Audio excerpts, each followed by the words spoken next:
પપ્પા હવે કંઈક ને કંઈક ફેસલો લાવવો જ પડશે.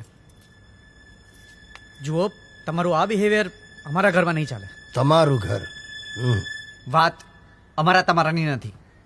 આ ઘર તમારું પણ છે, પણ જરા ઘર પ્રમાણે એડજસ્ટ થઈને ગોઠવાઈને રહેવું પડે પપ્પા. અરે ડોબા, ફર્નિચરની ગોઠવણી થાય, માણસો તો એકબીજાને હળે મળે. પપ્પા, તમારે એ વાત સમજવી જ પડશે કે હું અને જીજ્ઞા તમને સાચવવાના સતત પ્રયત્ન કરીએ. બસ મને એ જ તકલીફ છે ભાઈ, તમારે પ્રયત્ન કરવા પડે છે.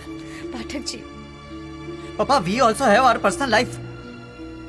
દર વખતે તમારું મન રાખવા માટે અમે લોકો અમારું મન મારીને રહીએ ને, એ શક્ય નથી. અમે તમારી માટે આટલું કરીએ છીએ, તમે કદર તો કરો. શું કરું ભાઈ?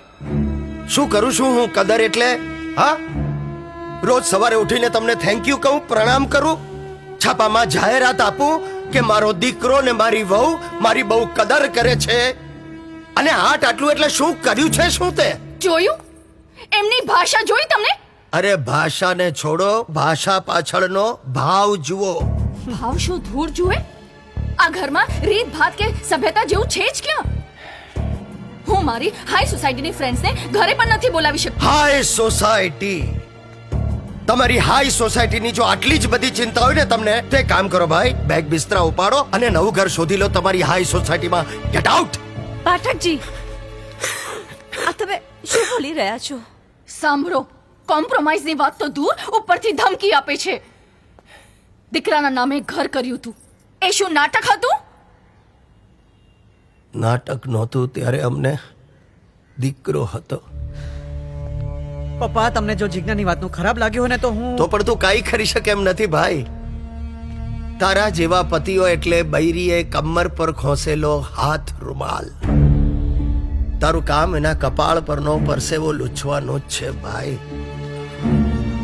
પપ્પા, તમારે એ વાત માનવી જ પડશે કે અમે લોકો અમારી લિમિટની બહાર જઈને તમારી સેવા કરીએ છીએ. હા, અરે કેટલો ખર્ચો કર્યો છે એ હિસાબ બતાવો.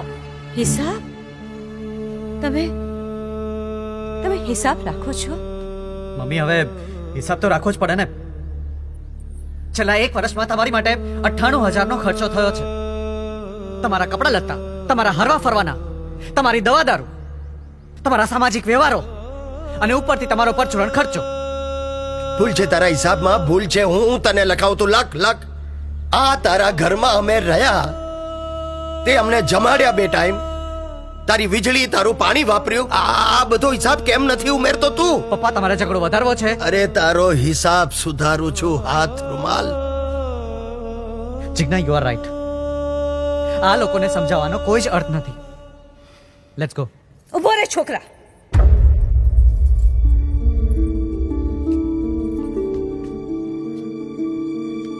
તે તારો હિસાબ આપ્યો, હવે હું મારો હિસાબ તને આપું છું. તને મેં જન્મ આપ્યો, કિંમત કાંઈ નહીં. તને ભણાવ્યો, ગણાવ્યો, કિંમત કાંઈ નહીં. તને પગભર કર્યો, કિંમત કાંઈ નહીં. રાતોની રાત જાગીને તને મોટો કર્યો, કિંમત કાંઈ નહીં. નસીબમાં છેવટે કાંઈ નહીં. તારા 98,000માં તારે આ રકમ ઉમેરવી હોય તો ઉમેરી લે, અને બાદ કરવી હોય તો બાદ કરી દે.